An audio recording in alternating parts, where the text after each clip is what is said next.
Goeienaand en baie welkom by Kwela en NB Uitgewers se Boekminuut. Maya se Musketier is die 6de boek in Maga Jonker se reeks vir tienermeisies met 'n passie vir perdry of wat hou van leesstof vol alledaagse tienerdinge. Maga, wat gebeur in hierdie boek? My boek gaan oor Maya en haar perdpoppie. Hulle is deel van 'n lieflike vriendekring, perdesport, avontuur, dis Maya se lewe. Berekende nuus, tante Jacques is oorlede. Sy was ryk geweest, maar al die geld word nagelaat aan haar klomp katte. Maar 'n onweerstaanbare aanbod word aan Maya se ma gemaak om die versorger te word van die katte. Die aanbod is so aantreklik. Binne 3 weke gaan die al die resous Bloemfontein toe met Poppie natuurlik. Maar van die begin af is Maya baie ongemaklik.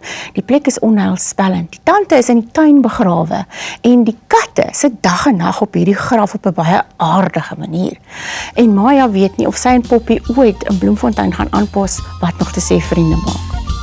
Maga Jonker se Maya se Musketier is nou beskikbaar.